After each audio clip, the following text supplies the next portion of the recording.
Welcome to Wrestling with My Brothers, bringing wrestling from our family to yours. Hello and welcome back to Wrestling with My Brothers. You have me, Emily. Hey, here, it's Derek. And I'm Ethan, ready to talk about some wrestling. All right, let's just jump into it then. All right, so today we're going to be talking about AEW Dynamite, the April 29th episode. We had, to kick off the show, Cody versus Darby for the semifinals of the TNT Championship Tournament, with Cody advancing to the finals. We had an update on MJF's new injury. We had Wardlow versus Musa, with Wardlow dominating. A new episode of the Bubbly Bunch featuring Sonny Kiss, Jungle Boy, Luther, Lou Ferrigno, Corey Taylor, Jay and Silent Bob, Fluffy Iglesias, Hornswoggle, Vicky Guerrero, and many more. We also had the Best Friends versus Havoc and Sabian in a no-rules match, with the Best Friends taking the win. We had a promo from Britt Baker slamming Tony Schiavone. We also had Shawn Spears versus Baron Black, with Shawn Spears taking the win. Brody Lee versus Marco Stunt, with a no-surprise win from Brody Lee. A Moxley promo talking about the quarantine and Double or Nothing coming up. And finally, we finished the show with another semifinal match for the TNT Championship Tournament, with Dustin Rhodes versus Lance Archer. Lance Archer squeaking out a win. And that's the show that we had, so let's get into talking about it. Awesome. I kind of want to start out with worst moments, ranking the show first. So first Doing a overall hot take. impression, the show wasn't as great for me as it was last week. What? But I still loved it. So keeping in mind that I gave last week a 7 out of 10, I'm going to give this one a 6.5, just to keep my emotions. There's one specific reason I didn't like it as much, and it's my worst moment. Oh, well, I can't wait to hear, because, Emily, you're just wrong. I've gone back and forth between a 7 out of 10 and an 8 out of 10. I will say I don't think the quality of matches from start to front were as good, but I felt like the storytelling, a lot of the other stuff was good. I think if the quality of match was a little bit better, I'd maybe go 8 out of 10. So actually, you know what? I might be a little bit closer to you than you think. I'm going to go with the 7 out of 10. Wow, you guys are ranking so low. I thought this week was great. We started off with a high-flying killer match. It got a little bit rough in the middle, but the tag team match pulled it through. And then we finished off with one of the best matches I've seen in a long time. So I thought this was a great night. I thought it was an 8 out of 10 show. Dang, okay. Ethan, you're passionate about tonight. I can't wait to hear. It was good. It was so much fun to watch. I definitely thought with the Britt Baker segment that it would just be like automatically booted lower for you. I said it got bad in the middle. I would say that segment did what we hoped it would do, which was make her a certified heel. Yeah. So I was actually okay with that. I thought it wasn't that bad of a segment. And I really liked the Reba Rebel piece where she kept calling her assistant Reba. She's like, my name's Rebel.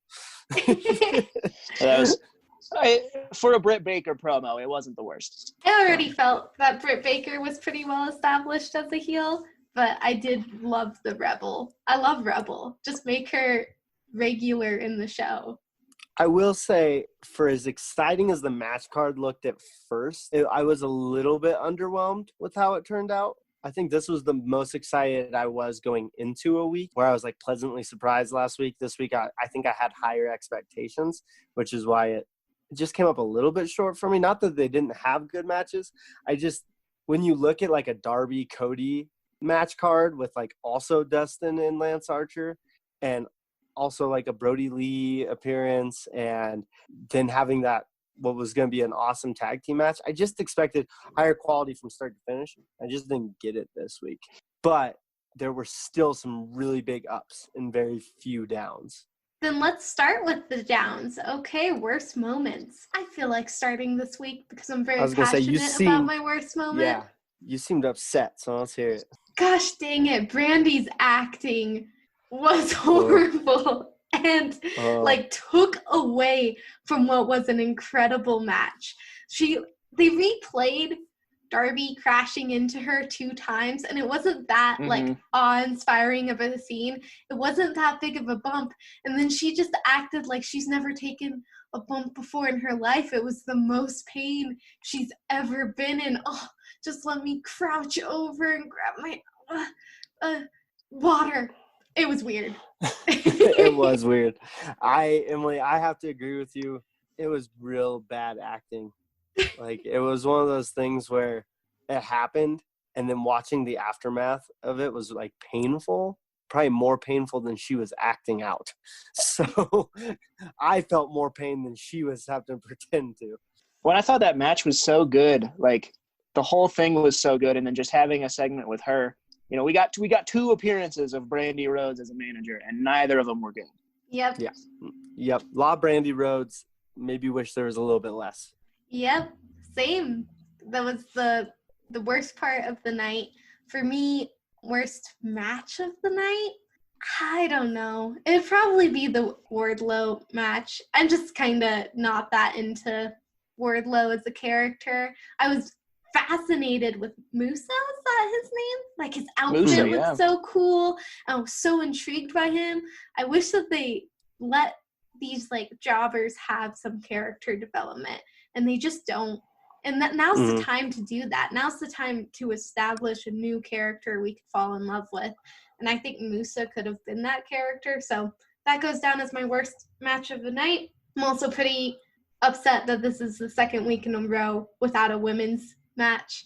Like, how are you supposed to develop and get better in your women's division if you just don't even put forth the effort to have a single match? That's fair. Yeah, especially when you're pushing characters like Hikaru Shida and then not having any women's match for 2 weeks in a row. And Hikaru Shida hasn't been on the show for 3 weeks now. Yeah, get rid of the Wardlow match. Put in a women's match. Yeah, and I agree. We'll get to it in news a little bit about why some of these things were happening. I ended up coming across the news story that made a little bit more sense behind this. But I agree. I mean, it's one of those things where, you know, we're getting a lot of jobber matches, and they do a better job than the other company of making them jobber squash matches. They at least allow the jobber to have some moments, which is how it would be. Like, even if you're super overpowered in a fight, you'll probably get in a hit or two, you know? And so I do appreciate how they treat the jobbers within the match, because they could squash them. And I feel like they at least give them a little bit of the shining opportunity to get over. So, yeah, I can agree with that. I think the issue for me is 2 weeks in a row of a Wardlow squash match.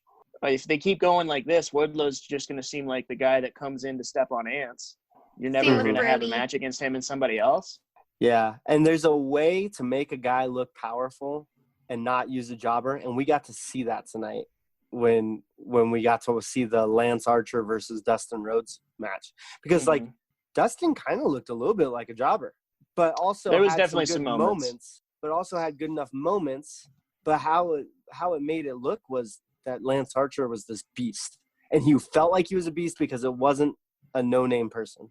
But but it was still a good match. It was still a good back and forth, and we might get back to that later. But Emily, I would agree that it is hard to get into these jobber matches. Yeah, for sure. But I will go next, and the reason I'll go next is because, Emily, I mirror you with my worst moment. Brandy Rhodes acting, and it was really funny because when I was, like, doing my notes, I just watched the documentary Dark Side of the Ring, and Chris Jericho brings up a point that, like, the art of being a valet or a manager has kind of been lost. Like, you almost have to be a wrestler and a valet. That whole just being the ringside person has gone away. And early on in the match, I was like, wow, Brandy does a pretty good job of being like that valet, you know, and being a really good manager. Maybe not as great of a wrestler, but just a good job of that. And then she got hit. And when she came back out, how she was holding her stomach when she was holding the water ball, that specifically was the worst moment, because that was the worst acting. The oversell on the Darby Allin running into her, that wasn't too bad. You know, you want to sell a move.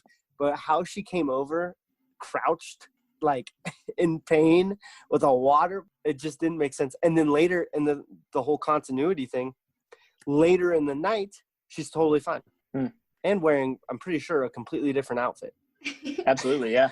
So, and we'll get to that too in the news thing, but her acting was the worst. And then as far as the worst match goes for me, it was gonna be the Shawn Spears match with his jobber, but Baron Black.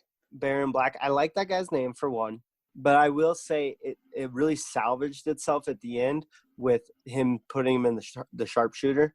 That really salvaged the match for me because there was a little bit of that like nostalgia piece and a Canadian using probably the most famous Canadians move. I like that.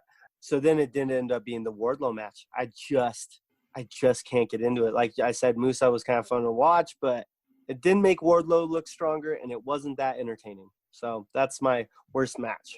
So, Emily, you and I are on the same page tonight. Same page. I can agree with you guys. I think you guys all, like, all the points you made, those are definitely bad parts of the show. For me, I can't say Brandy's the worst part of the show because that match was still really good outside of Brandy. I think for me, my least favorite moment was probably the Brody Lee Marco stunt match. I think last week I said I didn't like Brody Lee versus Justin Law. We have another repeat of a squash match where Brody Lee's coming out and he's looking strong, but he only looks strong because he's fighting a guy that is shorter and weighs less by 10 times. I mean, yeah. Marco Stunt's whole gimmick here was like the perseverance and push through the pain, keep fighting even though he can't win. But we already have Darby Allin who does that 10 times better. So I don't understand why Marco Stunt is now trying to be the Daniel Bryan, the Darby Allin. It's all that like push through gimmick, but you can't do that when you're 5'3". But I think that's why he does it. He's appealing to a different audience, Ethan. Well, the little kids, I'm not the little guys. Appealing to. All right, fine. I didn't like it. Ethan, try to defend you when Derek tells you that you're wrong, but you're just wrong. Marco Stunt was endearing and charming, and I viewed his last two matches, like after the pairing of the Lance Archer Brody Lee, as showing like a more extreme elevated. Like Darby gets beaten down and then comes back tenfold, but they show that like Marco Stunt he'll always get up after getting beaten down. I don't think that they're the same, and that before segment was just so like, oh, I can't, my team's not here, so I gotta put forth all the effort for them. It was just so charming. And Justin Law, he got thrown out, I think, by Brody Lee before the match. Still one of my favorite guys of the night. Love Justin. Yeah. Well, yeah. I feel like I'm getting teamed up against, but I won't back down. I think Marco Stunt is lame, not fun to watch, and not that good at talking either. He sounds like a child, and he looks like one too. So no, Marco Stunt is amazing. I can't get behind him. I can't do it. Say his interview that they showed was not great. What? When it was like, wonderful. You want to know how much more of that I can take? A lot more. Like, what? He paused. He sounds like our 6-year-old cousin trying to talk to us about fighting. Well, I think that's what got me is that he paused and I was expecting him to say something like profound, and then he didn't. A lot. So that's my worst moment. Take it or leave it. I don't like Marco Stunt. So it's your worst moment and worst match? Are you doubling down? Yeah, I'm going to double down. My worst moment, probably just Marco Stunt trying to be a Darby Allin. Worst match is that match because it ruins Brody Lee for me because he's not as intimidating now because he beat up on a 6-year-old. And, I mean, how am I supposed to get excited about this guy? You're breaking my heart. I love Marco. Okay, Miss Jurassic Express. Just because Luchasaurus isn't here to fight Brody Lee, Marco Stunt's got to do it. He's gotta. I agree with him. I think the last two really developed Marco Stunt as a character. Okay. Yeah, as a squash character. but yeah. So it's interesting because that shows though that there wasn't a whole lot of downs because we all kind of agreed and met up in some way. Because I do agree with Ethan that like that match wasn't that great. I don't think that he's right on the Marco Stunt piece because I think he appeals to a certain audience and that's why they have him doing the perseverance thing. But the match wasn't that great and neither was the interview beforehand. And then you and me, Emily, we're on the same page right now. So other than that. All right. Well, then favorite moment and favorite match. I guess I'll keep it going because Ethan's the most passionate on it. So I kind of want to end on Ethan since he loved the match so much. I will say that my favorite moment came from John Knox because I should call my grandma. He's right. I need to call my grandma. I wasn't expecting that. And so when he said it, it just made me so happy. So that's my favorite moment. And my favorite match. That was a good promo. It was such a good promo. Oh my gosh, I loved it. I love when he's like, I love when he talks about doing a DDT on a chair. He's like, a DDT on a chair is a lot more impactful than a DDT regular. He's like, but they must not teach that in wrestling school, bitch. I was like, yeah. Whoa. So that was but he was also hyping us up for Double or Nothing, which, I mean, I don't know about everybody, but part of me forgets about pay-per-views right now. Like, just during this time that we're in, it's like, oh, I guess there's a pay-per-view still coming up. Right, exactly. It's one of those things where luckily we have these promos to hype us towards something, because it feels like we kind of got lost in just the few wrestlers that we've gotten to watch, Yeah. So Emily, absolutely. what's your favorite match? 100% Lance Archer and Dustin Rhodes. That, like, Dustin has a way of storytelling and emotion through his matches. They may not be as high flying, but they always pull out an emotion in me. And like the emotion this week was like power. Like, it's hard to explain, but a fight for power. Where when he versed Cody, it was that sibling, I don't know how to phrase it, where you have in one hand, it's your brother and you love him, so you want the best for him. And you have in the other, it's your brother, and I know this, so you want to beat them at everything. Very relatable. And so Dustin just tells stories through his matches like no other wrestler. It's like he's the Natural or something. Wow. Wow. So punny. Emily, I agree. I'm not going to pick that same match because I have a different one, but I just want to say that it was just such a well-told story, and it accomplished so many things, and I think that's what made it so great. Is it made Dustin still look like he can put on a hell of a match. It made Lance Archer look scary strong to be able to manhandle Dustin that way, but also make it so that you didn't know for sure if he was going to win. Like, how they balance that blows my mind. And then also the whole, like, brother, should I throw in the towel at the end there when he's all bloody and gushing blood and just defeated. It was like watching a mini movie that, like, had all the emotions running through it. And I thought it was so well done. And so I do agree that it was an amazing match. It was really good. There was a lot of emotions thrown in there. I couldn't take your eyes off the screen during any of that match because it was so like, is Dustin going to do it here? Oh, is Lance Archer going to kill this man? I was worried about that. I was like, he's an old man. Please don't murder him on screen. It was one of those things that, I would say it was a great moment. Now, was it my favorite moment? No. But it was good. What was your favorite moment, if not the call your grandma? Well, I would have to go with my favorite moment being the Manitoba Melee in the Bubbly Bunch. One, because it cut out some of the acting in the Bubbly Bunch piece, so that helped. But two, I loved all of so that's a big trend worldwide, and I like how it shows how connected AEW is with those trends. And I love watching those videos, like, outside of AEW. So for it to be used in AEW and to bring in celebrity guest appearances like Fluffy and Jay and Silent Bob and Lou Ferrigno with a taser and a bunch of other guys, it just was fun. And I was laughing the whole time. Like, I felt myself, like, having a genuine laugh while I sat there alone and watched this, like a belly laugh. And so to me, for it to do something like that during these times, that was really important to me. So that was my favorite moment. Any thoughts? I saw Emily's face when I said that, and it was pure shock. I love the Bubbly Bunch. I've loved it from the beginning. It's just I wasn't expecting that from you to be your favorite moment after all the hate you gave it last week. Well, last week's was not good. That was not.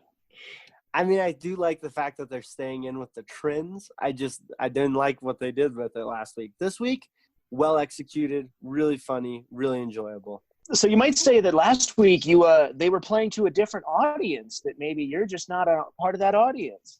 You know what, Ethan? I would agree with that statement. I'm just not a part of that audience. You know what?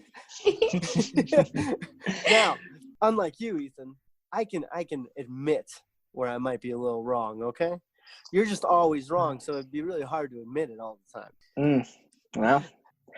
Well, I agree with you a lot of the time, so I guess that makes you wrong about a lot of stuff too. Well, you need to stop doing that apparently then.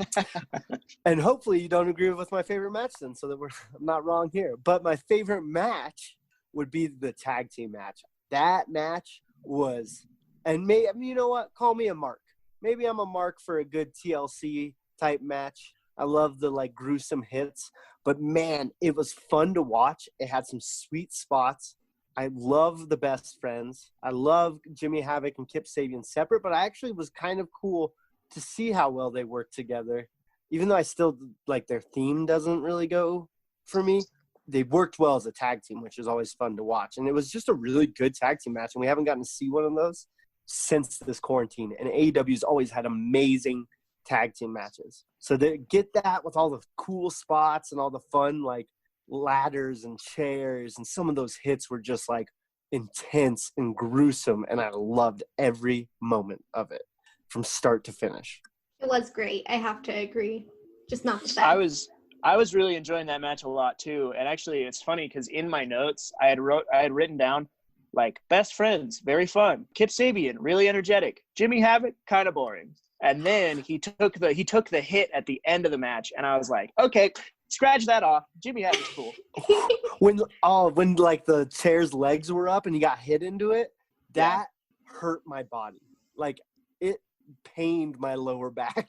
Well, and then he got hit by like a running headbuster right at the end, or it kind of looked like a tombstone. And I was like, this man might be dead. This man might not wrestle ever again. It was just so intense. And every hit you were like, oh, is that it? Oh, is that it? Oh, that's got to be it. And they just kept it going. And it was a really good, if they decide to not continue that feud, that was a really good start to end short feud that happened in this quarantine time. Like enjoyable from the beginning to the end. Great end match. If they continue to keep it going, it could be good, but it would be just as good if they ended it right there. And that is good storytelling from start to finish through a whole feud. Yeah. So I just appreciated the match. I just thought it was a really good way to cap it off. Yeah, so it was a pretty exciting card from top to bottom, and those are my favorite moments, but I'm excited to hear what Ethan's favorite moments are because there's so much more I want to chime in about. So, Ethan, what do you got for us? Favorite moments, favorite match? Oh, so absolutely my favorite moment from this night. I mean, there's so many to pick from, but definitely the best one for me. Maybe just an emotional piece, definitely during the Dustin Rhodes versus Lance Archer match. When it was getting down to the end and, Dustin's all bloody and beaten and battered and Lance Archer's standing over him. QT Marshall comes in, looks like he's going to throw in the towel, and then Cody comes up and stops him. And really that moment for me had a lot of emotion wrapped up in it. I think for Cody to come out when they've kind of had a back and forth of like, maybe they're going to fight each other for this title. Maybe they're, feuding as brothers. But for him to come out and like show that love of this is not how Dustin wants to go out. He needs to finish this match. That was really, really emotional and really kind of piqued my interest during that moment. Yeah, I loved that piece. I felt like it really drove the story forward. The other thing is it did tell me that I think Cody's going to end up winning this whole thing, because I think if Cody wasn't going to win it, he would have thrown in the towel, which would have started a feud between Cody and Dustin down the road. But I think because he didn't, I think that hopefully he'll win it. But yeah, great. That was a great moment. It was really heart-wrenching. Yeah. And then probably my favorite match. I mean, you guys have given it a lot of flack because of Brandy, but the Darby Cody to like electrically start the show. I mean, we didn't get a moment to breathe, and it was already an intense match. Like these two, we've seen them wrestle once before, and it ended in a draw. Now we come back, and Cody did win this one, but it still was like anyone's game the whole match. And I thought a lot of the spots were really exciting, some of the most exciting of the night for me, without any of the like added no rules or, like Lance Archer and Dustin. There was a lot of blood and violence, and this match was just a very clean, other than like the Brandy thing that happened, but that wasn't Darby being a bad guy. That was just supposed to be an exciting moment that kind of fell flat. But to me, the whole match carried through. It was super exciting, super electric. both of those guys, I was rooting for both of them at different points in the match, but really great to see Cody moving on. I think he gets a lot of flack for being the like CEO of the company and giving himself some spots, but he's also showing that he deserves his chance for this belt. Well, Cody's probably one of the best wrestlers in the world right now. So, I mean, I definitely agree with that. I also really like you said, a lot of really cool spots. One of the things I loved in that match, and for anybody listening to go back and watch this part, is when they start exchanging finishers. Mm-hmm. So, like, the coffin drop from Cody that fell flat, Darby hitting the crossroads. I thought that just built more on this, what I think is going to be kind of a lifetime rivalry where they like respect each other, but they're always fighting and ending up in these situations. It was a good match.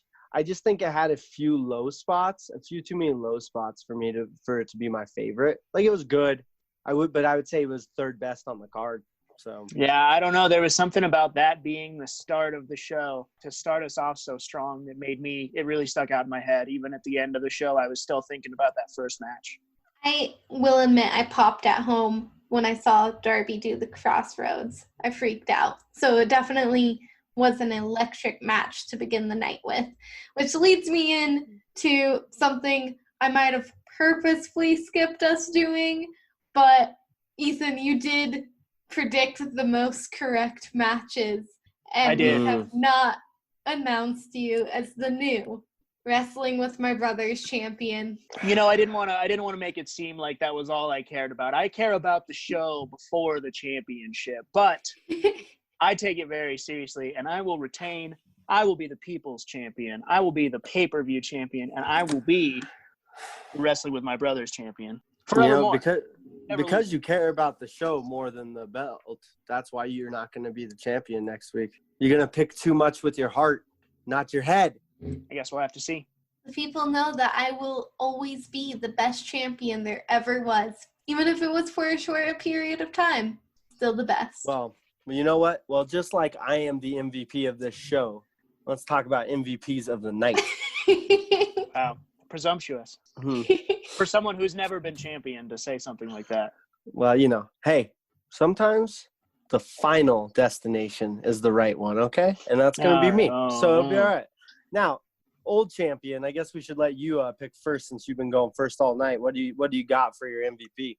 My MVP for the night this is kind of hard because I felt like it was just a solid night, but I'm going to go Dustin. I just felt like it was a solid emotional delivery and favorite match. So definitely Dustin for me. Yeah, Dustin really like put his body out there to really give an exciting end to the night and kind of into this quarantine period that we've been in and lead us into that championship. But for me, you know me, I like to go with maybe a little bit different. Somebody that I think, you know, when you're a high caliber star, it's kind of expected that you're going to do good, and you should. But I'm going to go with Trent Beretta from the Best Friends. He took probably the most. I was counting kind of the spots in that tables and ladders match, and it seemed as though he took the most spots while also giving the best performance outside of spots. I think Jimmy Havoc took some really intense spots, but kind of like Ethan said, a little bit flat when there wasn't a big like environmental spot. You know what I'm saying? So I think Trent Beretta was what made that match so intense because he was willing to take the spots. He was pushing himself to look good through the whole match. And I think you saw a completely different version of them. Even at one point, I think it's either Tony or Chris Jericho says that, like, that man has everything to be a champion in this industry. And so I think you really are starting, especially during this quarantine period. We've kind of talked about quarantine MVPs. I feel like he has really shined, whether it be on the mic, in the ring, in these like really intense matches. I feel like he is pushed, him and Chucky T, but I just think in this match, if I had to pick one of them, because I would pick both of them, but if I had to pick one, I'd pick Trent Beretta. Okay. Yeah, definitely. Nice.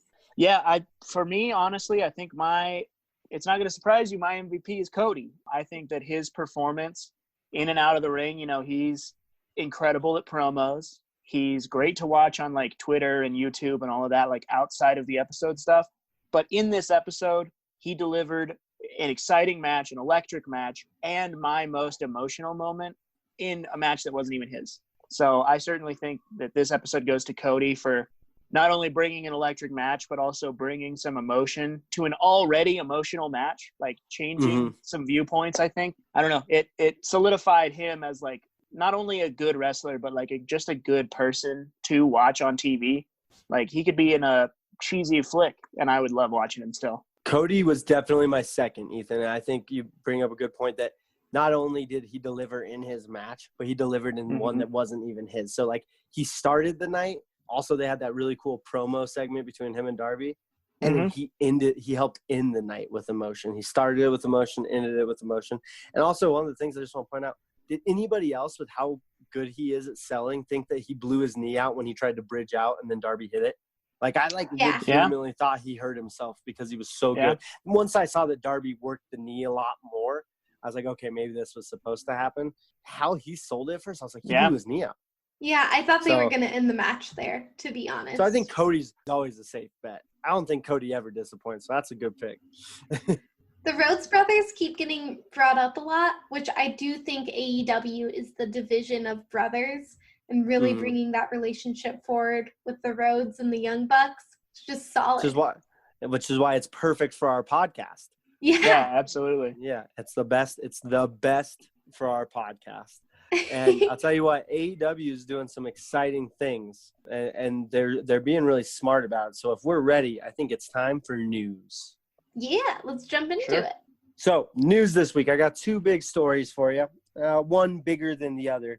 So we'll start with the lesser of the two. So during the Shawn Spears match, I talked a little bit earlier about how he did the sharpshooter, which is infamously Bret Hart's move. Turns out that Bret Hart actually gave Shawn Spears permission to use that move, which I think is just news in the fact that that's always kind of a big deal when Stone Cold gives Kevin Owens the permission to use the stunner. It's always kind of like a passing of the torch, which could mean a big surge for that character.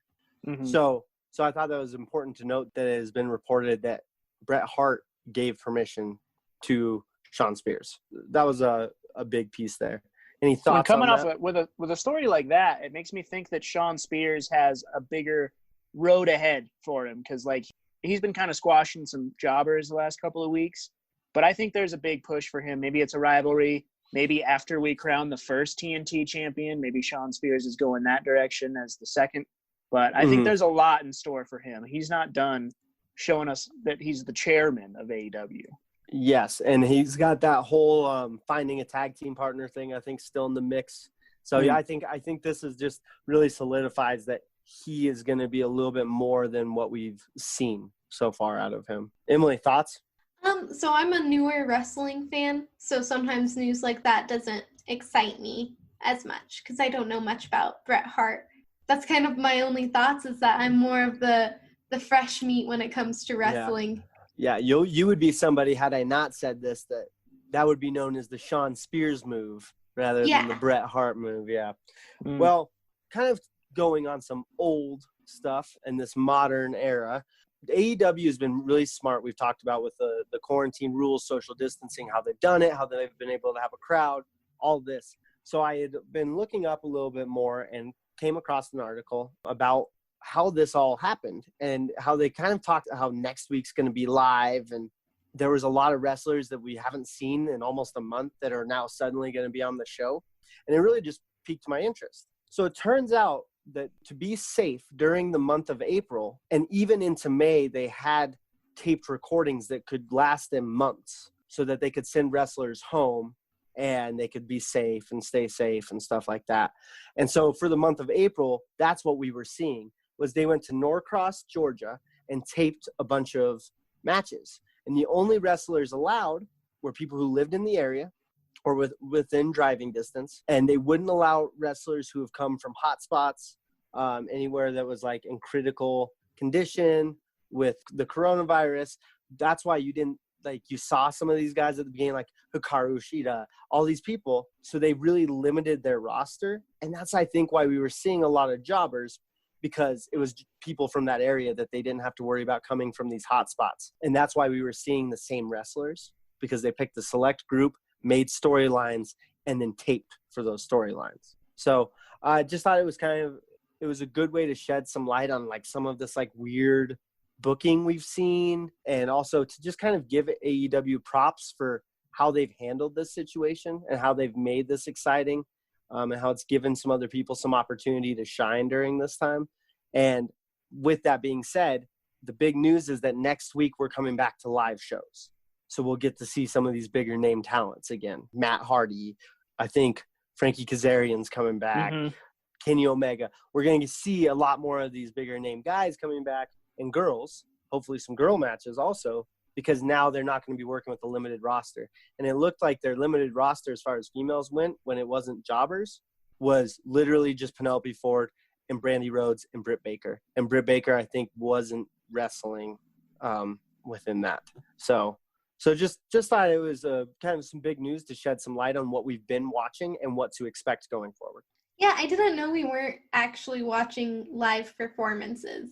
Yeah, and they did really good. I think the Bubbly Bunch stuff was live, and the announcing might have been live. I'm not sure though on that. So I think of that was it seems like maybe they just filmed all of that at the same time. Mm-hmm. Like the announcing was being filmed. The announcing was happening while they were filming, and then they just played it all together. Well, and it was one of those things where I think you saw a lot of it maybe explains like why Brandy was wearing a different outfit from the first match to the second match. Maybe they weren't going to originally put those on the same show, and they did a bunch of matches and then put it together how it would work, which takes away a little bit of the magic, but I think it was just a really good thing to see of like how they're handling the situation, and also to get us excited that we're coming to the end of this, because obviously they think it's safe enough to go to live. And I think that gives some hope just in the wrestling world and entertainment world. So but it's also nice to see that they're being upfront about it. They're not going to try and like lie to us and say that they were still doing live shows. It seems like from your article that they were upfront about like, no, these aren't live. We filmed all of the matches beforehand. Yeah. And it sounds like Chris Jericho is the only one to fly in. I think he flew in privately to avoid anything, and everyone else that had to be within driving distance. So just a kind of a cool thing. And that's why I'm really excited to move. I thought this was a good transition, because next week we get to see some new matches, Emily, Ethan. Yeah. And that's why I am going to win. Because you're excited? Yeah. If everybody won just because they were excited, we'd have a lot more champions. Well, we only have 3 people. So no, we wouldn't. I just meant in general. Oh, Marco Stunt in the world of wrestling, Marco Stunt would be champion if it was about excitement. It's about passion, Ethan. All right. Listen, Marco Stunt has technique. I will defend him all the way. But let's jump in to the matches for next week. All right. Hit us with those matches. Okay, so jumping in to compete for the Wrestling with My Brothers Championship, let's predict on the Jon Moxley versus Frankie Kazarian. Kazarian. You should know his name because he's great. So he's all right. Moxley versus Kazarian. Frankie Kazarian's great. He's an awesome athlete, but I don't see our champion coming back and losing. So I'm gonna go Jon Moxley. Yep, I agree. Jon Moxley. I was gonna make some kind of joke, but there's no joke to be had. Jon Moxley's just gonna win. Jon Moxley. I think it will come down to the tag team, because I think we all are going to vote the same on the next one, with Cody versus Joey Janela. The bad boy is going to lose. Cody for the W. Yep, Cody for the win. Yeah, I love Joey, but they're not going to have Cody lose right before he fights Lance Archer, so Cody's going to take it. Yep.